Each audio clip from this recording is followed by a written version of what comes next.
Melody, good to see you. What is we want to just talk about hope for an hour? You want to just spend I hate that word. I hate that word so much. Yeah, I think that it's as we were kind of just talking before the show, Michael, you can hear the heartbreak across the country, these tiny little heartbreaks that I think, you know, I have to be honest, I saw people that I thought would be more sanguine get overly optimistic about what this administration would mean. And I think likely because, we watched a whole bunch of comic book movies and we want to believe that the good guys are going to win or whatever.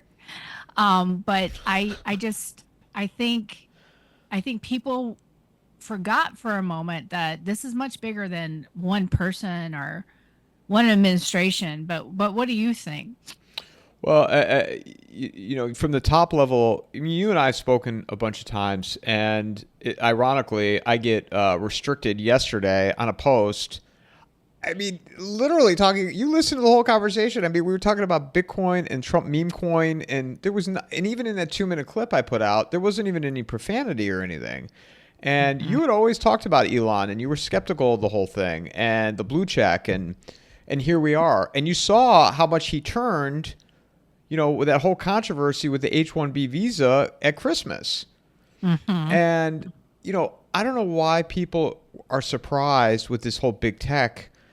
And you know, look, I mean, I voted for Trump, but I was always very skeptical on the whole big tech movement that came behind him. So as we sit here now, I mean, you saw yesterday. I mean, people were shocked, or I mean, I think I wasn't surprised. I didn't know that Larry Ellison was going to. I didn't know he was speaking on behalf of Oracle with Sam Altman and the guy from was it SoftBank? I think yesterday. Mhm. And He's so got such a great investing record, that guy from SoftBank. WeWork was one. He got taken for a ride. Keep going Oh, is he though. But behind? I didn't know he was behind WeWork. he was one of the big investors. Yeah, his name is, I forget, Moss, something Moss, Magashuggy's son or but he goes something by like He that. goes by Moss, I think. Yeah.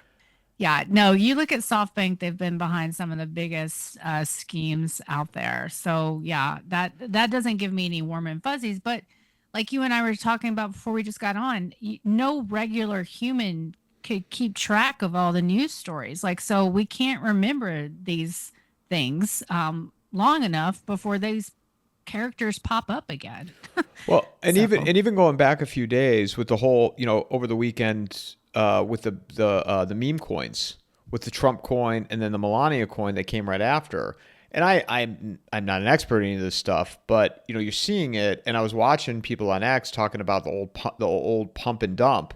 Michael Guyett, I was following really closely about that. I mean, I follow him all the time, like you and others. But he was very critical of it, and I was like, wow, are they just cashing in here? Like the optics behind this. Why would you do this right before you get inaugurated? I mean, I know from a timing standpoint, it's popular. His popularity is higher than ever. But you're the president of the United States. Like, is this? How does this look? yeah. Yeah, and so I want to go back to the Musk thing first. And I have said on your show, I think more than one time, don't tell me what he said, tell me what he does. And I think this was during the blue check conversation because had refused to get one. And I've been shadow banned on Twitter since probably the first time I ever noticed it was 2023, summer of 2023. So I knew that this whole nonsense about him being a champion of free speech didn't make any sense. It's like I knew that he had allowed for a lot of that suppression. So you have to watch what they do, not what they say. He knows what to say. These are people that understand how to deliver and manage a message, and how to influence people and how to get them to forget about their past blunders and mistakes. And I think the H-1B was such a good example. There's a message out there about, oh, we don't have enough American workers. And believe me, I worked at those tech companies where you were trying at the time, so this is probably 2021, 2022, trying to get coders, you're trying to get tech workers, but all most tech workers at the time wanted to work in social media. And so we would we were trying to apply for H-1B visas to get people that could come work at not a $300,000 wage or whatever.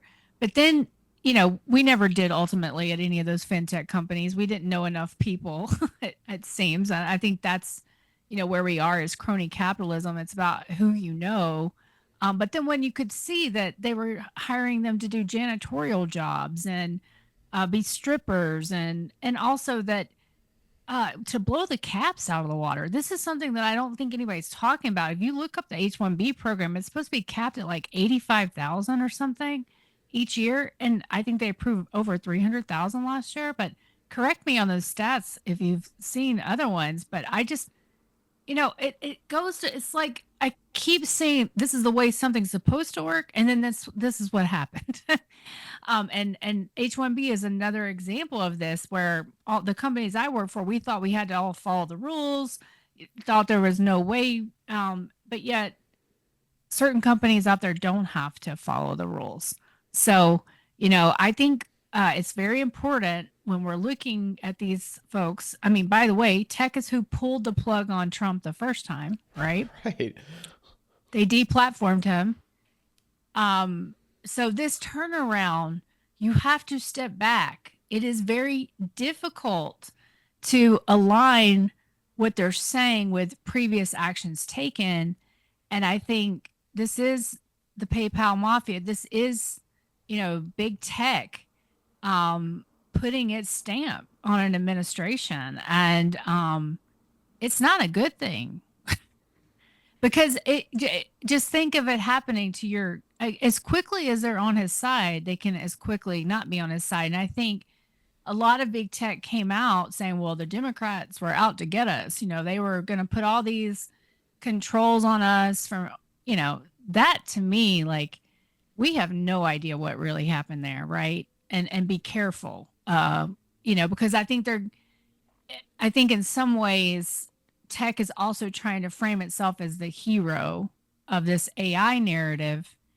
Um, and that's a little scary to me. I think whenever there's a lot of money to be made, you cannot trust anybody that's involved. And so going back to the Trump meme coin, I mean, I heard from a lot of people that were very despondent over the fact that it happened, but in many ways, I'm not at all surprised. I mean, well, a meme coin, a Bible, I mean, he does marketing. I mean, that's and do I think it's right? No, I don't think it's right at all. But am I surprised? No.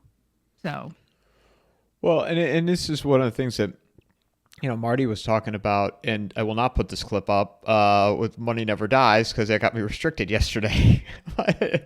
The book titled "Money Never Dies." I didn't. It was right, not the intention of anybody dying. I'm kidding. But right, so bizarre how I got restricted on that. But is this the end of the empire? As we're watching, let's grift and grift and make as much money as we can before the ship completely sinks. And I'm starting to believe that. I mean, I say that I've been feeling that for a long time, and this country always kind of finds a way to keep limping along. I mean, how many times you and I have spoken now where we think the real estate's going to crash, and it's still holding together. So maybe that feeling I have, it'll pass and it'll just continue to just hobble along. But what I find incredible is how the news cycle is coming so fast at us, where you go back a few weeks, or New Year's, you had New Orleans, that story's gone. Cybertruck, gone. Then the LA fires, everything was centered around the LA fires. That was taking up all the oxygen. Barely hear about that now because it's all about inauguration. right. Yeah, I think, from a real estate perspective, I think I've been very clear that the path would take a very long time to unfold. I think that 2023 things could have accelerated then, if we had not had the BTFP, the bank rescue, and everybody get a permission slip that, you're going to get rescued again. We just told you you're going to get rescued again. And, we saved a lot of Chinese money, a lot of tech money, during that bank rescue. But I think if you can ignore the narratives, then these themes play out. But it's very difficult to see the playing out of the themes because the narratives are just so loud, and they're so fast. I feel like what I wrote in my Substack is 2024, 2023 went by like so fast, but 2024 was just like one long car chase, like just think of the white Bronco, just and but it went by quickly, right? It felt like it all happened in one day, but in reality nothing happened. You can look at the housing market in 23 and 24, they're almost mirror images of nothing, of being frozen. And so I think that all of this turmoil and chaos is meant to keep us from really understanding what's happening. But if you can start to figure out the things you need to pay attention to versus the ones you can't or don't need to pay attention to, I think that's where you can really, get some ground underneath you to understand what we always talk about, the path, versus the prediction. And there's, from a real estate perspective, there is nothing coming to save real estate. If you had believed the inventory shortage narrative, you would believe that, Trump's nominee for HUD secretary said, we will build, build, build. But I think that was performance. They know. We've had two studies come out just in the past 2 weeks, one from the Cato Institute, one from Taylor, I forget their last other name, but just debunking the housing shortage narrative. And so once that goes away, all you have is record unaffordability. The boomers are retiring at 10,000 a day. You have higher unemployment in your 19 to 35-year-olds who last year was the lowest on record for first-time home buying, lowest since they've been tracking decades. You're also getting you're now at the highest age, median age for first-time home buyers that we've ever seen. So there's just all of these themes you and I have been talking about for years take time, but they're building up and they're playing out. And they were playing out in California even before these wildfires. You were seeing motivated selling out there. The West was leading stronger home sales, but because of those seasonal adjustments, nobody was really talking about it. But you were seeing year over year price declines. So my point is, I think we have to understand that everything that's happening in mainstream media is to keep us distracted so we don't feel comfortable with any, facts or information.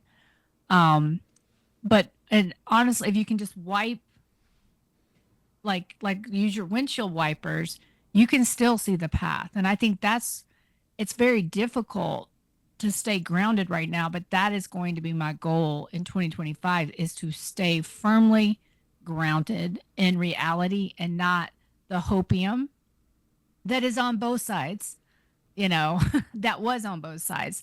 The hopium went from kind of that marketing blitz campaign we got at the end of the election on the Democrat side. And now, it is just massive media hopium. Every single story on Bloomberg and Wall Street Journal are about Trump and nothing else, So anyway, sorry, I was rambling a little No, bit. no, no. Well, and also, I mean, in your world, you, you can't just, one man just can't come in and just move levers, right? Right. To where we really are. And and that's where I think people, and this is what I said right after November, I said, expectations need to be way lowered. Oh, Yeah. Mike, you're just, I'm like, okay, then keep on with all your stuff. I don't see it. And you have to be realistic where we are. So what are you focusing on then right now? Data. I'm trying to do my 2025 forecast right now. And I'm looking at historical cycles and averages and just looking at how poorly the housing market has been doing. And if you look at the past cycle and this one, we just never even got close during the COVID boom. And we just pulled forward such demand in both during the GFC and then now, like in that past COVID boom. And so I'm really trying to look at how is 2025 going to shake out, especially with all this noise. And so I'm just kind of looking at past cycles, looking at these 80 markets. I think once I have December sales under my belt, I'll be able to talk about it with more confidence. But I'm starting to believe that we are going to have stronger volume in 2025. But that stronger volume is also going to create the strongest price discovery. But that's kind of what I'm focused on amidst all the craziness, the mania in the stock market. I mean, it's very difficult to have rational conversations when you see what's happening to these meme coins, when you see what's happening in the stock market, and just the complete disconnection to what's happening in the rest of the world, in the economy, the labor markets, our demographics. And so I'm just trying to stay focused on the data right now. To put together that picture to really lay out the path for the next 3 years. It's a complete circus. It is a circus. But I want to get back to the hope thing because I just over the past I've been taking some time from my YouTube channel. Just after all the madness that was Helene, and it's still going on. I don't know why I said that. I mean, my friends right now are out doing search and recovery, like people are delivering propane, yay, they're going to get to stay in the hotel for a little longer. But when you see this destruction, it's unbelievable. And there's no cleanup or barely any cleanup. And I'm sure there's somebody out there that thinks they did a lot of cleanup, and I don't want to apologize to them.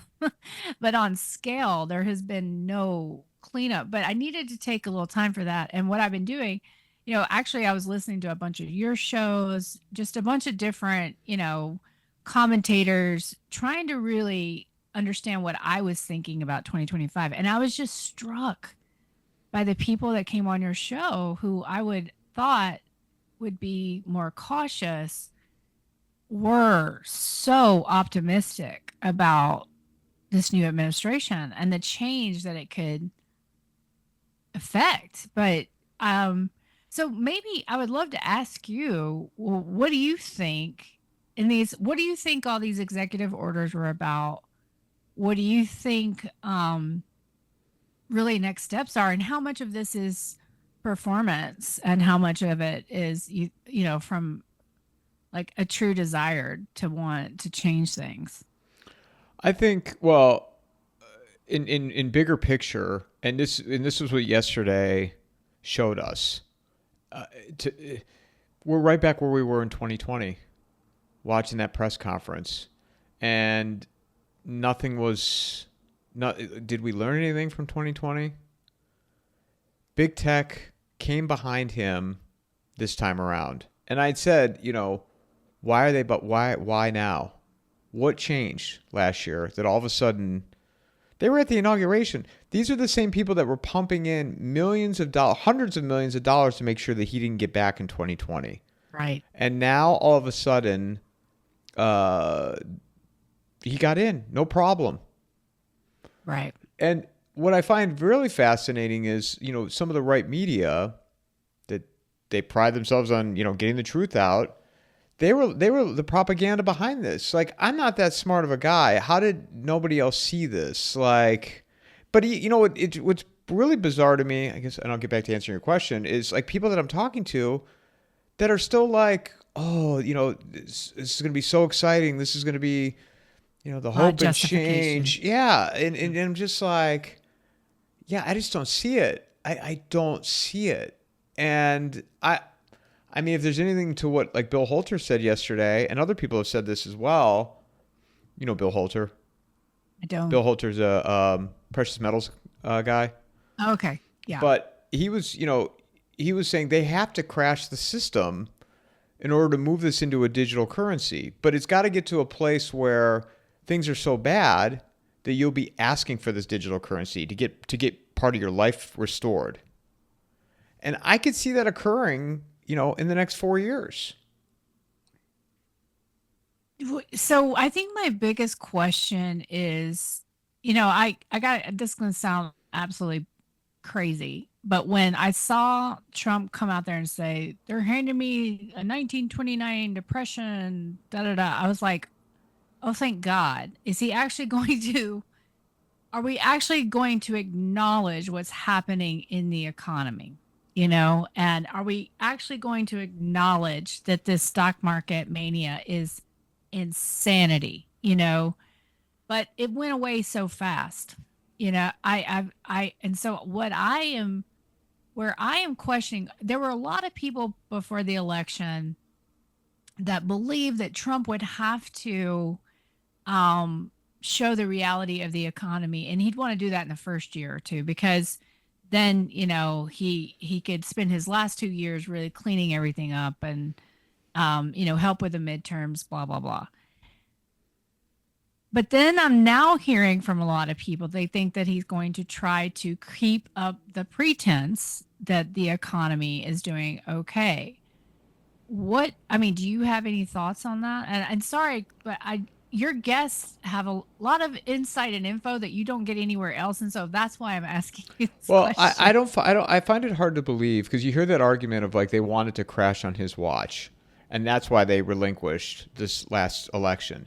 I just don't believe that. I think once you have Right. power, you never want to give it up. So I'm not buying that. But Right. they everything is in shambles right now, and how much longer can you kick the can down the road? Right. But one thing about these people, and you know this, and I think you and I've talked about it on the financial side, and not just the financial side, but specific to your business and your industry, these people are very creative. I mean, how they got through 2008, with all the bailouts and yeah, you had the crash, but they just pumped in money to all these institutions to keep them afloat.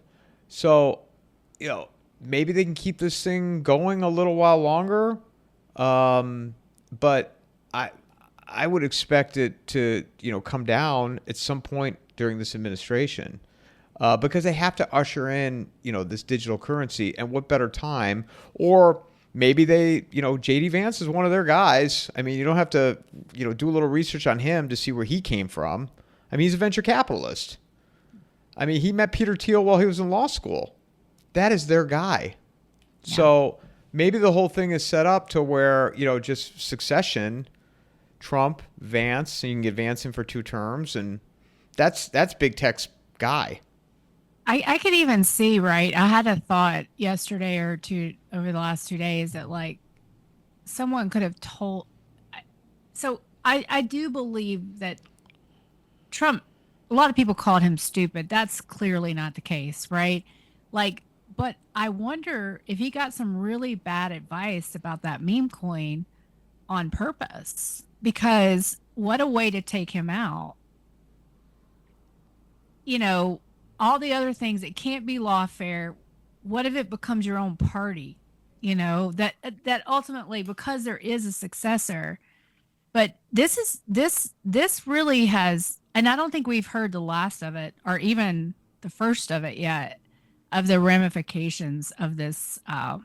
What is going to end up being a pump and dump to some degree, and so I think that that's the thing in what we've learned over the past few years from um, the Twitter files from Michael Benz on Twitter talking about the blob and censorship and these huge agencies that are out there doing all of this stuff now is that the obvious is never the answer.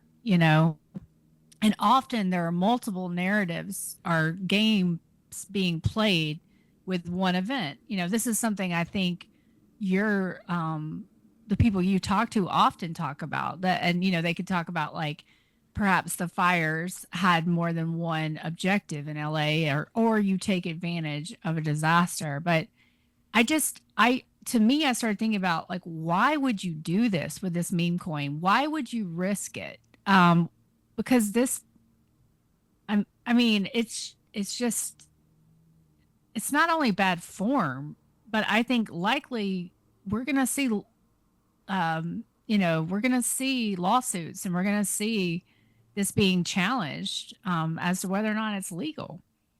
And so, Go Well, ahead. and also too, then they bring the Melania coin right after, and this is one of the things that Marty pointed out. He goes, if I had to guess, his kids are running this, and they obviously didn't know what they were doing because they bring the Melania coin right out, and that killed the value of the Trump coin. Like if anybody knew what they were doing, they would have spaced it out. So maybe they're cashing it in, the name. Or the people talking to his kids don't have the best motives at heart. That's I think that's what happens is um you get especially in these situations, you get surrounded by people who have very specific agendas. You just never know what they are until it's too late. And so I think that that's probably, there could be people that encourage this, understanding the implications. Who knows? I don't know. I know I sound kind of like a crazy conspiracy theorist, but I just think that you have to the first answer is never the full answer, right? I mean, there's always multiple layers to this, but I just find it so crazy that on this, and unless you're right, it's just cash in while you can. That this was a very risky move to make, and I don't know what the benefit would be. Everything though is now, and this is one of the biggest downfalls I think for America is the whole idea of grift. Everybody's grifting you these days. You know it better than anybody in your industry. Like Yeah, everything is a grift. Homeowners insurance, every insurance, health insurance, renters insurance, homeowners insurance, life insurance, and go on and on and on. It's just there's no value. Like, and companies are just trying to every which way to like just suck a little more money out of you. absolutely. And I think but that it kind of like, are we at the end times or are we at the beginning of the end times? It's like, what, in terms of, I mean, just how much crazier it can get. I've been hearing a theme of that conversation on several podcasts, the idea that it could get even crazier because I think this is crazy. I think the disconnection between everyday life and what's happening right now is so vast. It's just, I think the starkest kind of image I have is the homecoming game after Helene hit in Johnson City. And, what we should have been seeing are thousands of heavy aircraft.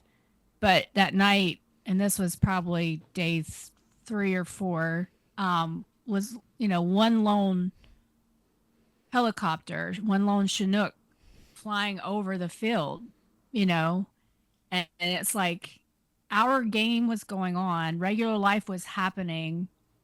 There was this horrific tragedy ongoing. It's 5 miles away and spread out over thousands of square miles. Um, but we had no connection to something that was happening right next to us, and that lone Chinook was not going. That was the government representation, and it would not have any success, and or it would not mitigate any of the damage that was ongoing. And I guess there's just so much damage happening to our country. What's happening in LA, what happened in Helene and Milton, and we might get one symbol, but in reality, like nothing is changing. And I don't even know what I'm saying, but I just think, we don't even realize the destruction that's happening to us right now.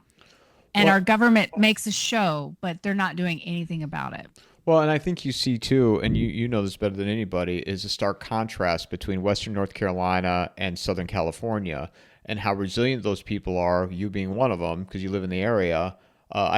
Become a very good friend of mine that lives up there as well, and people they live there for a reason. Like they're very resilient. They don't want to be. They want to be left alone. They don't want to wait for the government to come to remove the tree or rebuild the bridge or what have you. And you also see it comes back to the grift, right?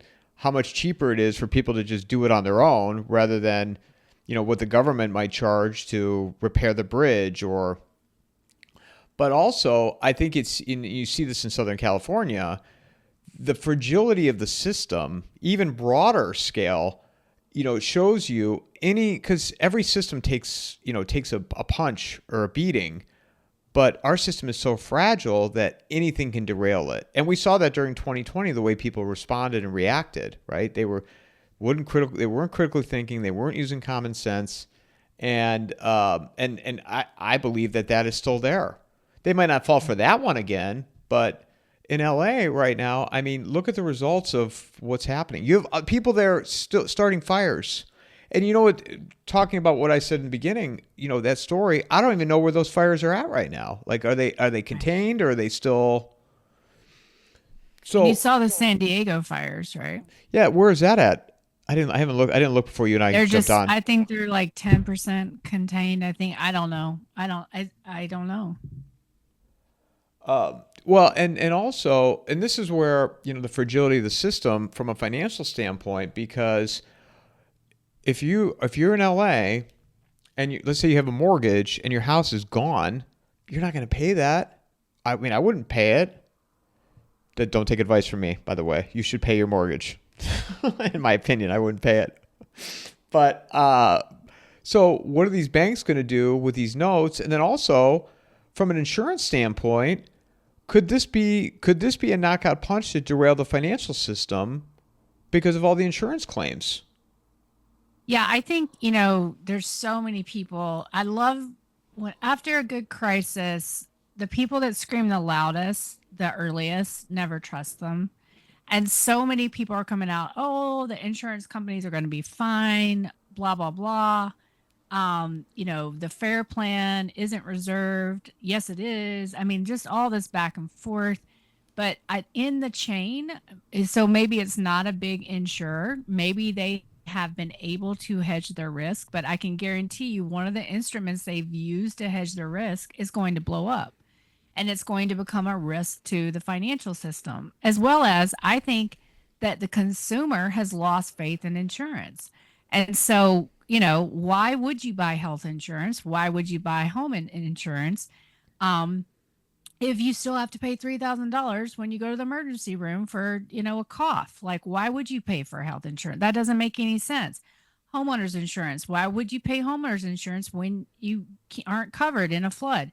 Okay, well, but you have to have it for a mortgage. Well, you have to have certain coverage. What we've seen and what we have no data on is that a lot of people have moved into private notes, private lending. This is something I think I talked about on one of our previous shows.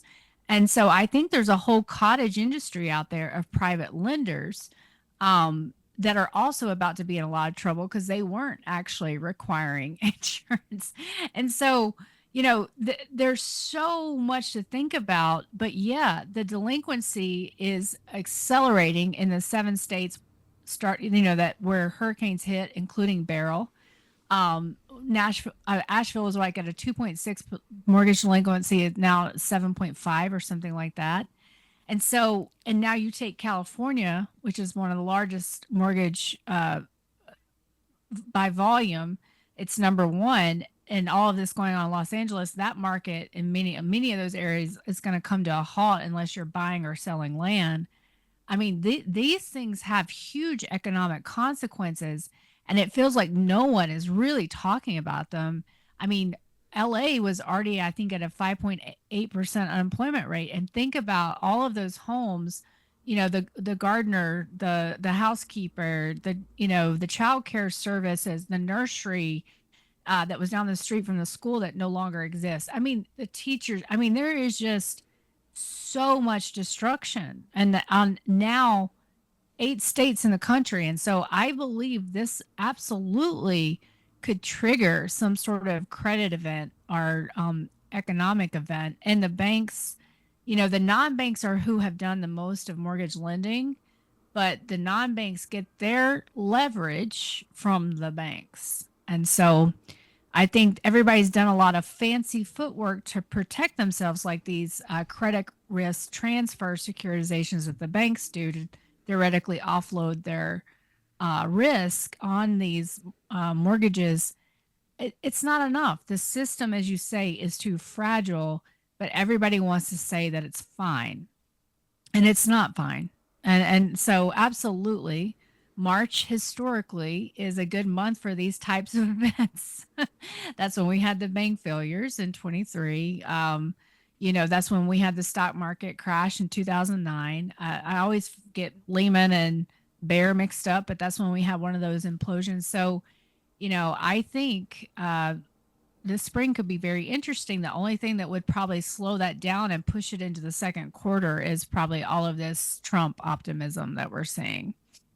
Well, and they're estimating in Southern Cal what, a quarter of a trillion it's going to cost in all Yeah, this. The last time I it's saw, insane. Yeah. Yep. who's going to pay for that?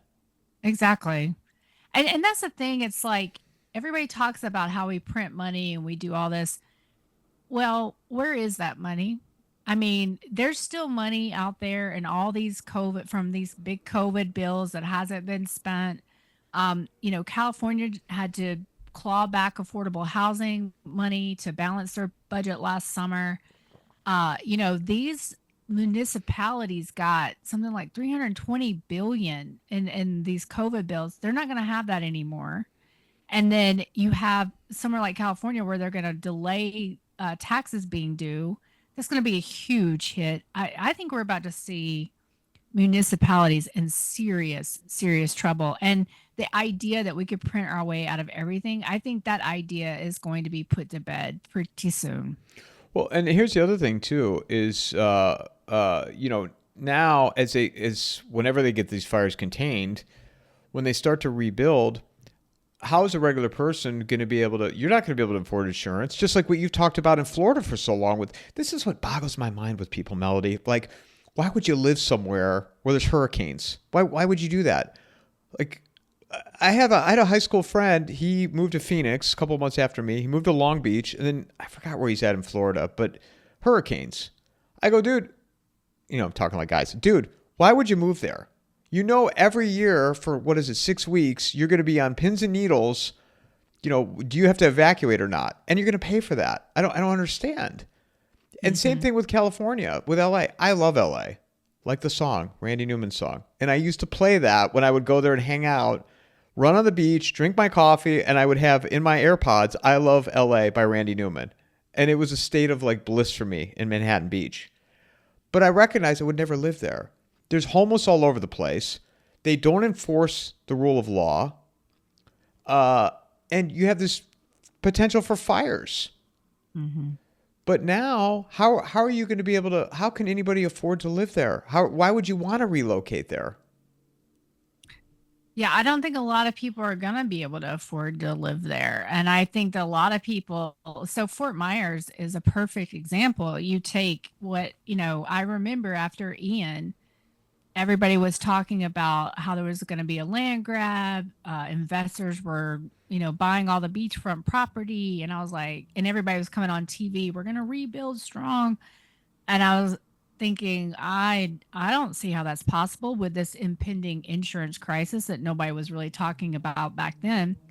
Then, 2023, I drove through Fort Myers and all I could see were for sale signs on these beachfront lots.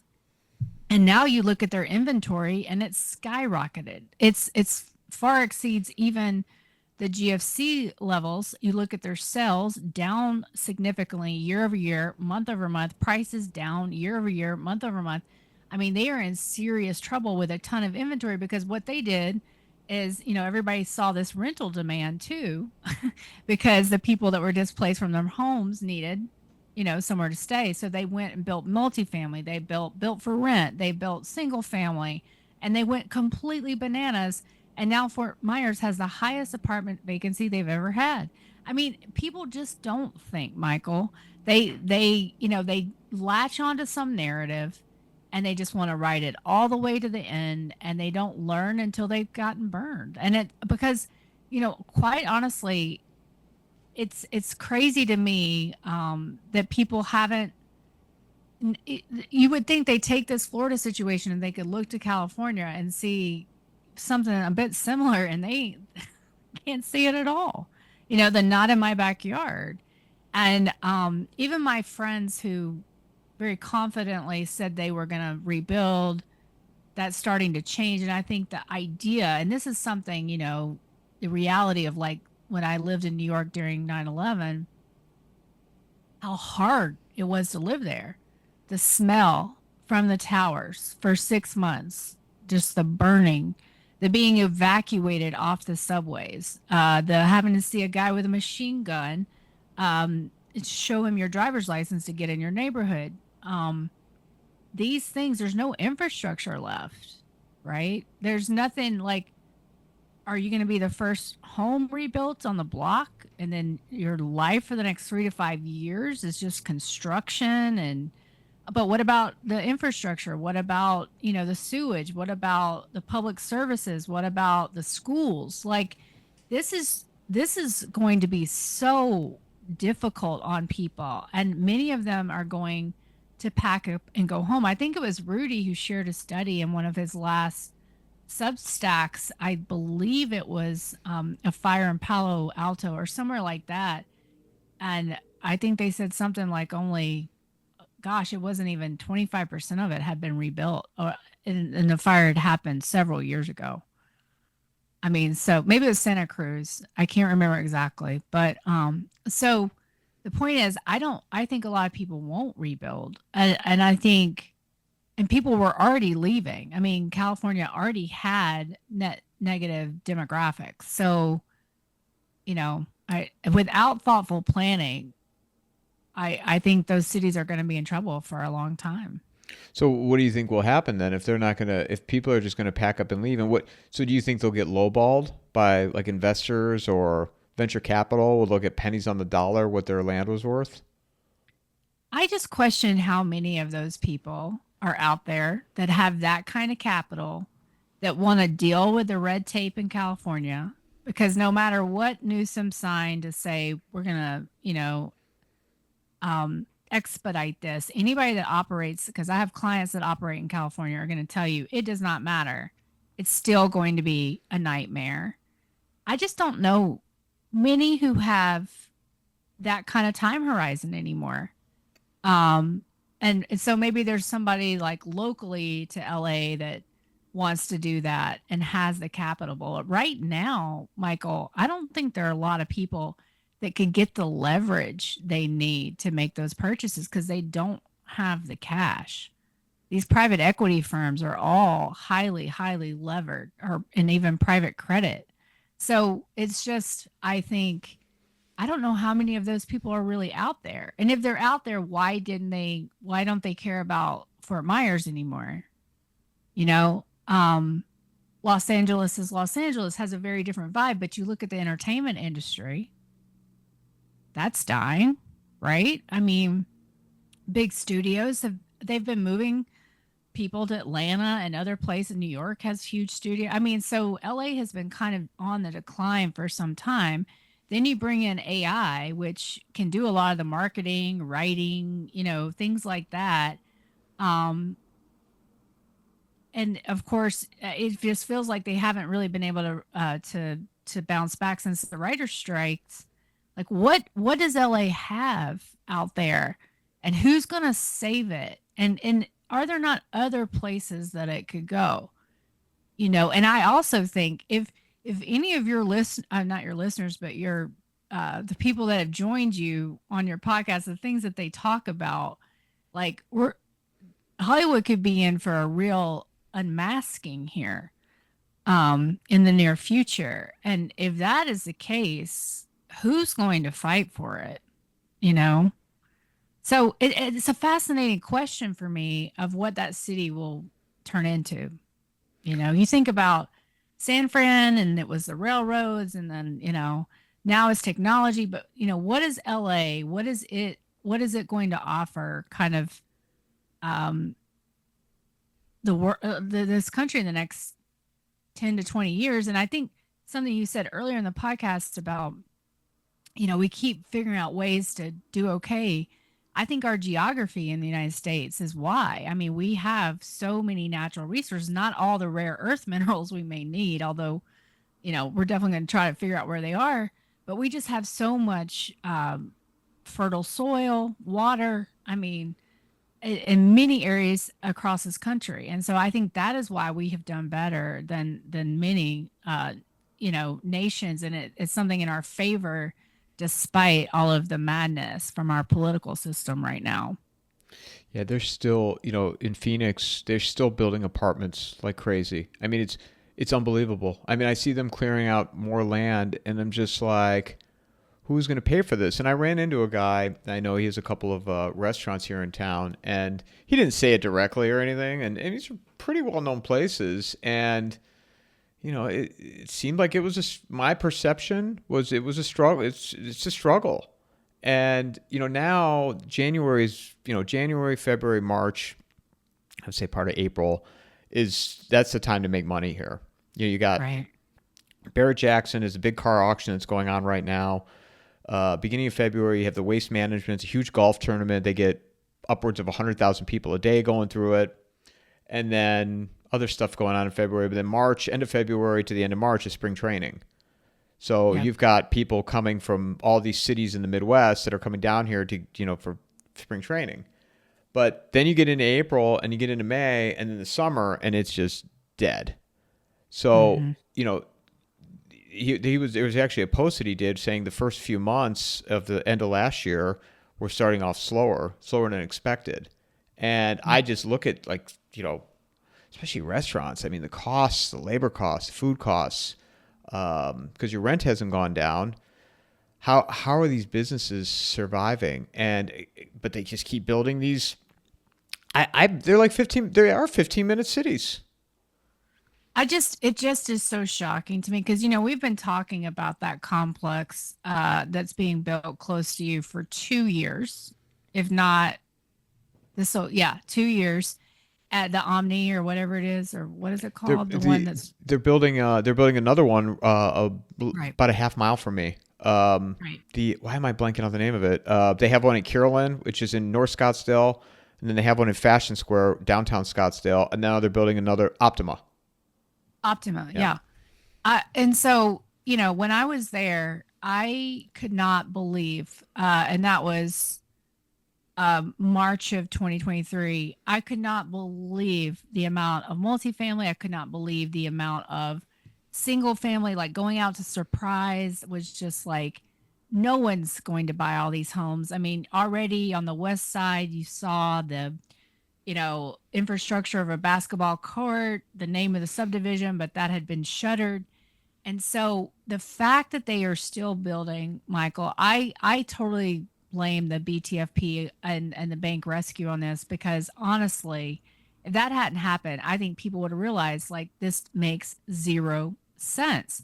And I think what you're seeing now is when rates started to come down over the summer, people were getting optimistic. And then the Trump narrative kind of added on to that optimism that he was going to deregulate. And so I think certain projects that were probably on hold got restarted. And so I think we're going to have to watch this as it all starts to unwind. And what I've been told too is the builders keep building until someone absolutely comes and tells them to stop. And I think that's with these projects that get funded so like they take 5 years or more to complete, they're just going to keep going, even if it doesn't make sense. But I was just trying to actually Google the vacancy rate in multifamily in Phoenix because, I mean, it was already at insane levels last year. So for them to keep, it's just, I don't get it. Speaking of executive orders and in terms of the oil drilling, I have Tracy Shukart coming on Friday to Oh, talk about good. that. Yeah.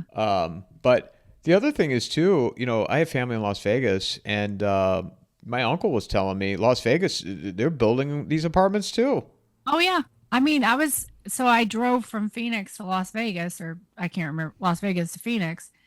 It's a In that lousy same, drive, isn't it? A lousy oh drive. my, I thought, oh my gosh.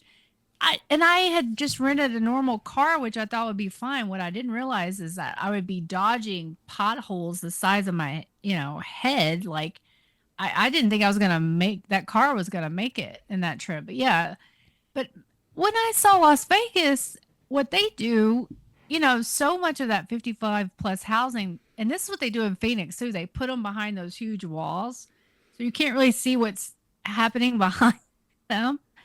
Like if you just driving in Phoenix down the highway and you see those big, huge walls on the side of the highway, that means that there's a subdivision on the other side because that's like noise cancellation. So you can't really see what's happening and how many of these things exist. But that's Las Vegas. You could drive. Gosh, I'm going to forget the neighborhood. It starts with an S, but you could drive this huge senior community, and it was like 6 lanes across down through this huge community.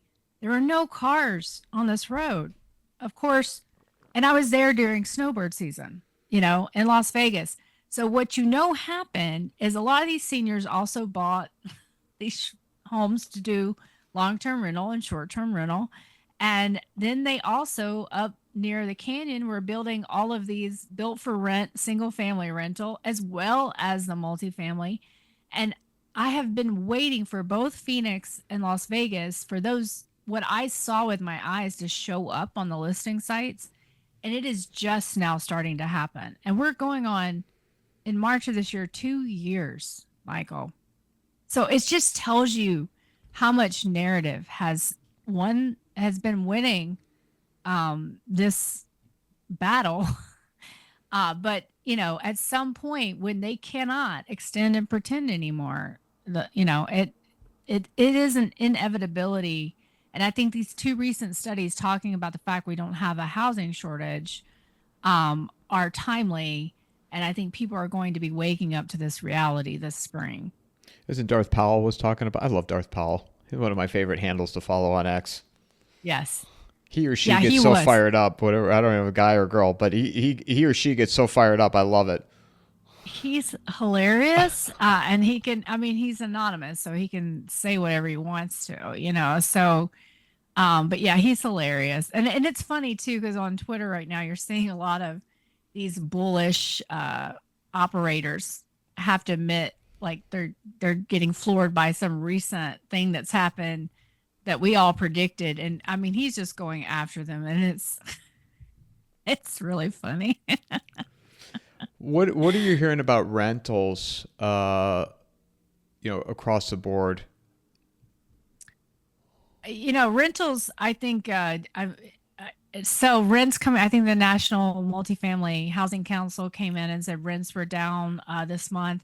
I mean, they have to. We have got so much inventory coming online, and so there. It's kind of playing the new home game where right now it doesn't look like rents are going down because for new leases, people are offering so many incentives, like the first 3 months free or your cable or whatever. And so it's going to take some time, I think, for us to actually see the true impacts, but we're already starting to see rent come down. And I think one of the reasons we haven't seen it come down in the CPI is because people are still delusional about the housing market. One story I haven't asked you about in a while is the whole NAR lawsuit thing with moving into the tech world and how difficult it was going to be for realtors going forward. Is that story moved anywhere, or is it just kind of?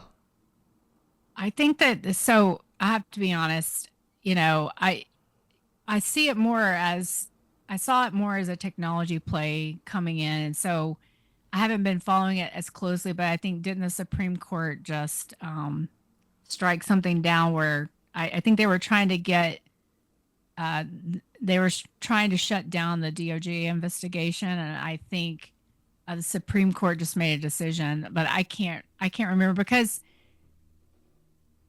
to me the importance of this has already happened, I think, and it was more of a power grab between big tech and the old guard. And so I kind of see it very differently than a lot of people, and I'm not as interested anymore. Yeah. I guess because it's had its impact. Yeah. Yeah, I was just curious of like the future of real estate brokers and real estate agents and how um, the future it's going to be a much more difficult road than what it was before. I mean, there's always going to be a need for real estate agents, I would assume, but there's going to be a lot less of them. We think until we get to the next cycle. And I mean, it is yet to be determined how all this plays out. But yeah, so the Supreme Court denies NAR's appeal request in DOJ case. So that was what just happened recently. Um,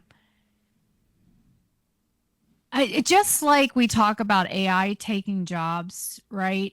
There was a lot of talk about tech in real estate and a lot of prop tech companies that were going to come in and revolutionize the way that we do it. I feel like we're still in this very unclear place right now about how much of that is really true and how much honestly, Michael, I think this last cycle was all about speculation. And so when you don't have that much demand from speculation, how much appetite is there to actually change the marketplace completely? And so I think those are sort of my questions that I think there will be changes.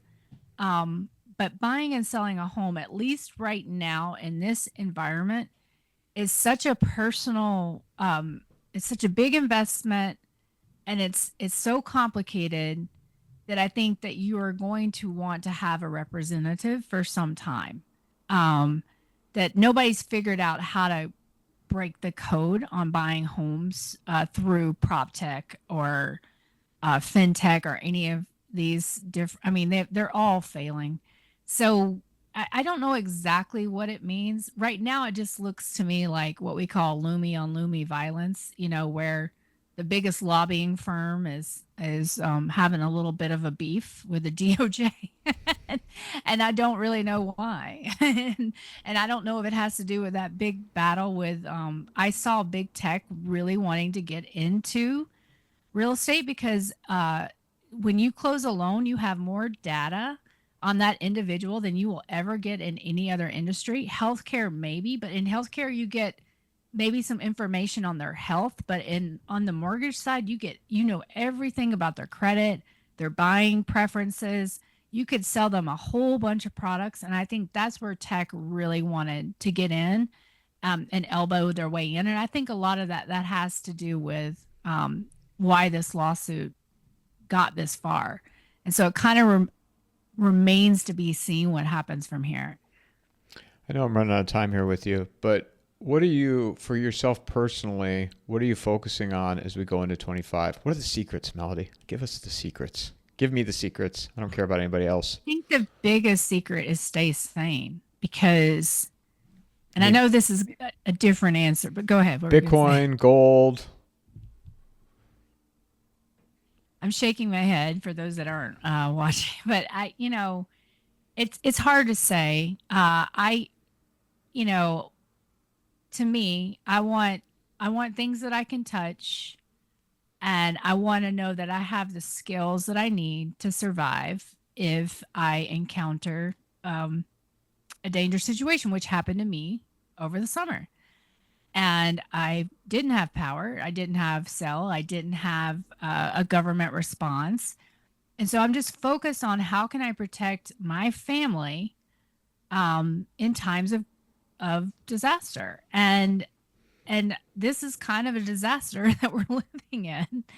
And a big component for me is staying grounded and sane in the things that matter. And the things that matter to me are my family and my health and my friends and my neighbors, because that's what we're going to be left with if everything hits the fan.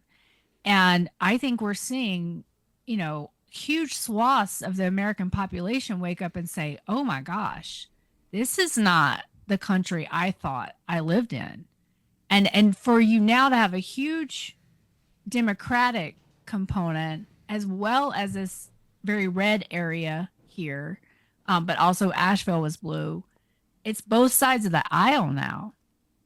And all of a sudden, both sides of the aisle have something to talk about and they have a shared experience.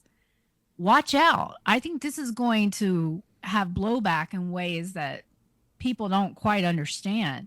But you've just created a shared language of your government not coming for you.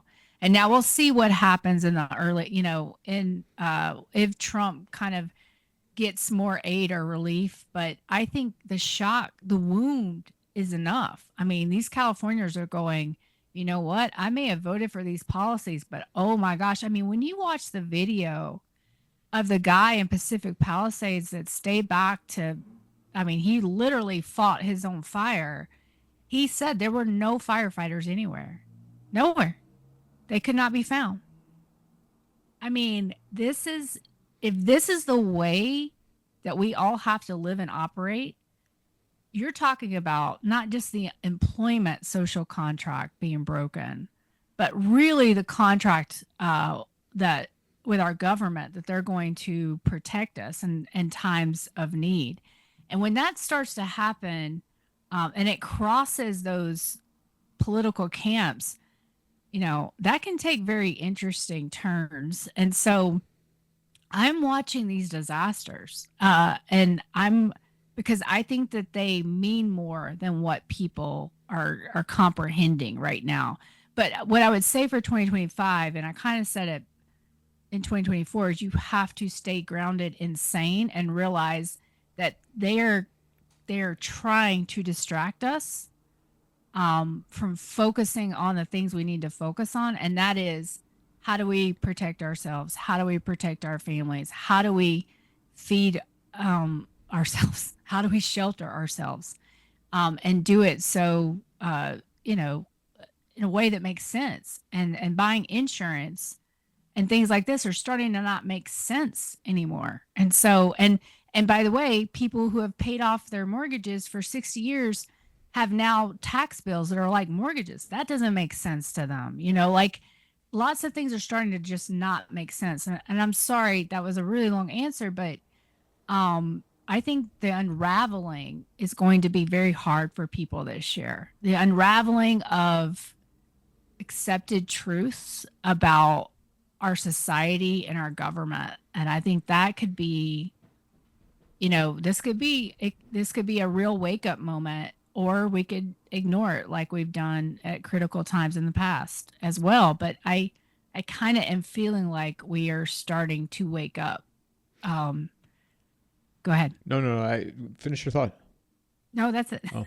Well, and I think that over time, and we've touched on this, but never really discussed it. You're finding that people are withdrawing from the system, right? They're withdrawing from corporate America. They're withdrawing from healthcare. They're withdrawing as best as they can from the tax system. You have less people that are complying with the law. And the whole notion of 24 to me was, okay, these people in charge are really, really bad. If we just get to the other side, too big to rig, and we can, now is going to be a brighter day. And if those things aren't delivered, the things that were mentioned in the campaign, you're going to have people so much more demoralized. People in Western North Carolina, I'm assuming, you never assume, but I'll go on a limb here, demoralized. People in Southern California, two completely different demographics of people. Correct. Southern California, completely demoralized. So I think you're going to see this on a much larger scale, and you're going to have more people that are just going to withdraw and withdraw and withdraw because they don't buy it anymore. They don't trust it because it's a grift. It is, and what I hope they do is they withdraw and organize. And what I mean by that is, I hope they start going to their city council meetings. I hope they start getting involved in local elections. I hope they start going to school board meetings, because this is where you can make change. And by the way, once you have this strong community, it's a lot easier to say no to a lot of these different policies that we don't agree with. And so I hope that's what they will do. But this is what I think people don't understand. So many people have been withdrawing since 2007, like you say, withdrawing from the labor market, withdrawing from these concepts of or the idea of the way that our country used to work. And I think it's hitting critical mass. And I think if these token moves, and that's what I would call them, and I'm interested in your opinion, but if these token moves are not going to be enough, I don't think, to keep the heartbreak from happening and the disillusionment, because I'm not seeing a true political will here to make the changes needed. But what do you think about what I just said? Well, like when you talk about the token, I mean you mean like some of the key things that Trump said like during his campaign. Yeah. So Yeah. so And we executive orders. Yeah. so we could go through. I mean, uh, some of his promises, the mass deportation. I was just talking about this earlier today with Auden, this journalist Auden Cabello, the, and I said these things are not going to happen. Right. How are you gonna go in there? I mean, how many people have come into this country over the last 4 years? You can't just Right. go grab these people, put them on a plane, and send them back. I mean, again, coming back to realistic expectations, but people have short memories, right? They think light switch, light switch, light switch. I don't see that happening. Our debt bomb, yeah, they can be creative and Right. kick the can down the road for as long as they can. But at some point, something's going to happen to the system and it's going to derail it. Maybe it's the California fires. Right. What are some of the other what was some of the other executive orders he signed? Oh, the drill baby drill. I mean, I'm going to talk to Tracy about that on Friday. That's not a light Hmm. switch. You can't just Right. you know start pumping and it's just Right. going to flow and then money's going to come in. It doesn't work that Right. way. Right. What were some of the other executive orders that he signed? I mean, he signed a bunch of them. J6. How many? I thought it was 200. J6. Oh, No, I know, J6. but No, that was a good thing. That was a very good thing. I was very happy to see that. Um, yeah, I mean that was very good. What were some of the other ones? He signed like 200. yeah. Well, my favorite one was we're gonna uh put get rid of inflation, or we're gonna cut prices. It was some very vague order on inflation, and it's like, okay, really? So I mean, it would be great, but how are we going to get those grocery prices down? Like probably deflation or something like that. But that one was kind of funny in that I felt some of them were very much tokens without a real plan behind it. And so I think, how much is it that they have to wade through these old narratives that everybody believes so much and kind of push them aside so they can start getting to real solutions? I don't know. I mean, but I think that we're talking about today. You said the JFK files are supposed to come out today, right? Yeah, they might even come out already. So it's going to be, I mean, it's going to be very interesting to watch the reactions to some of these things. And it may be, I think you listen to or you read people like Pippa Malmgren, Dr. Pippa, and you think that maybe they're about to un- unleash a lot of information on us about things that they have been hiding, and it's going to create a ton of confusion. And so, what were did you just look? No, Did they come out? I didn't see anything. I didn't see anything yet. Yeah. So yeah, it's just right now it's like a little bit of a crazy time because there's just so much noise. How much of this is how much political will is there really to do the hard things we need to do, like letting true price discovery happen in commercial real estate and true price discovery happen in residential real estate? So it's a big question. There's a lot of pomp and circumstances right now, and a kind of ethically questionable meme coin or coins, I should say. So who knows? But what I think we do know is that it's going to change quickly, and so my final message again is make sure you're firmly planted wherever you are, because it's, as you often said, and I want to credit you for saying this all year last year. You said it from the beginning of the year to the end of the year. Everybody wants to get past the election, but that does not mean we're going to get past the crazy. And that is, I think, absolutely true. And so it's important to have those things like your friendship, my friendship with you, my ability to listen to you talk to all these different thought leaders and hear what they're saying, and your neighbors and your family and your health. I think you have to do whatever it takes to hold on to those things in 2025, because they are going to be coming for your attention in multiple negative ways, and you will find yourself going nuts if you get too caught up in all of it, We in were my talk opinion. we were talking about. Did you read The Great Taking? You ever read that book? David I Webb. don't think so. Familiar with it at No. all? I am familiar with it, but I don't think I ever read it. Bill was referencing it. Bill Holter was referencing it yesterday. As you know, when they move over to a digital currency, and that's when the great taking will occur.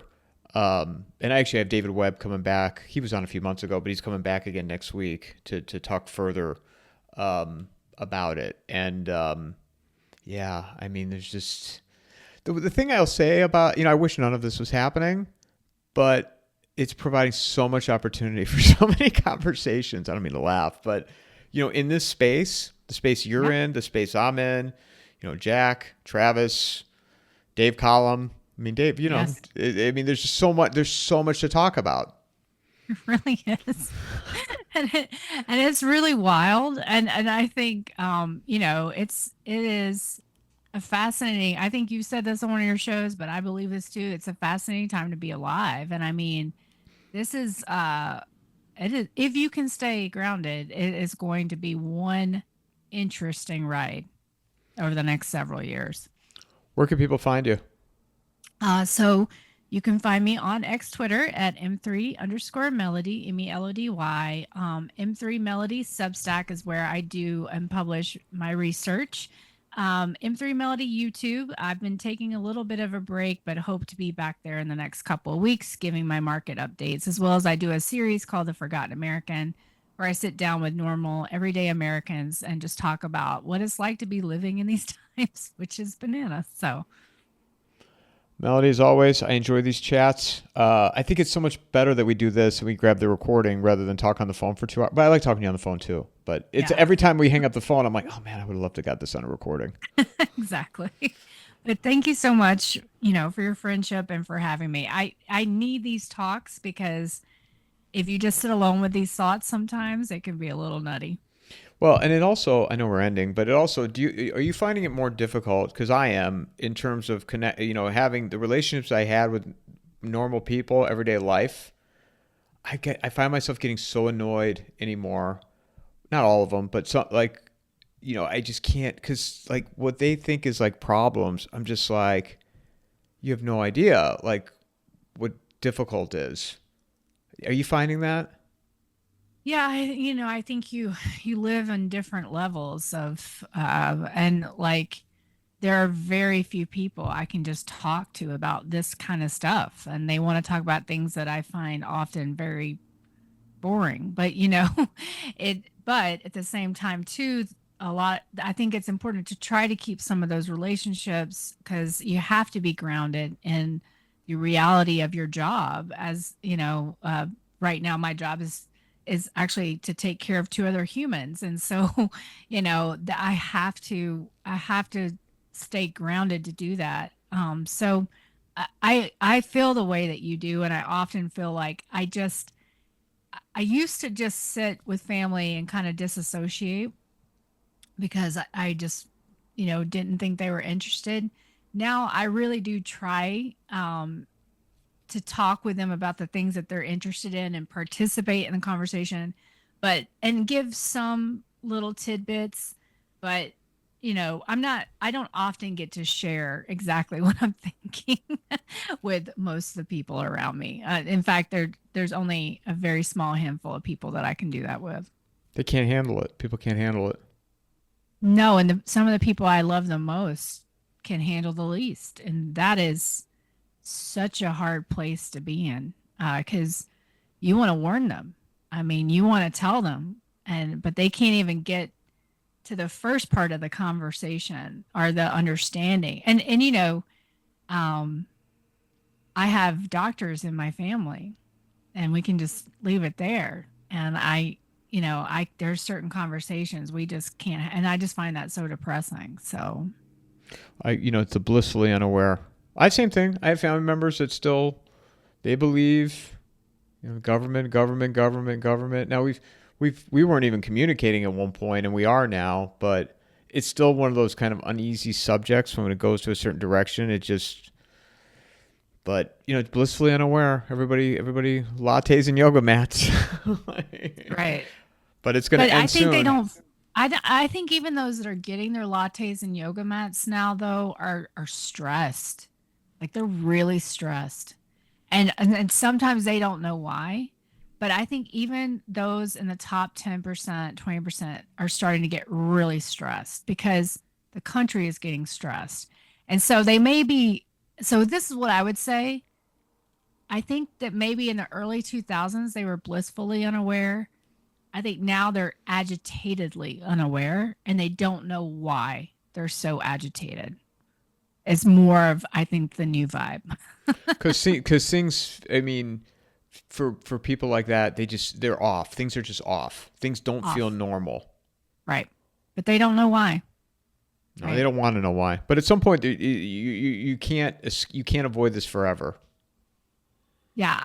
And there's the moment when you just realize that someone you really respected, you hear them say something that you absolutely know not to be true. And it's like and I think that we're having more and more of those moments. And that is truly what could be forthcoming if they start releasing some of these files. It could be a real wake up call and change a lot of things about, the path ahead. So the next 60 days are going to be very fascinating. Yeah, and there'll be a lot of conversations to be had. So, Yes. Yes. Melody, as always, thank you, and look forward to the next one. Thank you so much. Mic drop.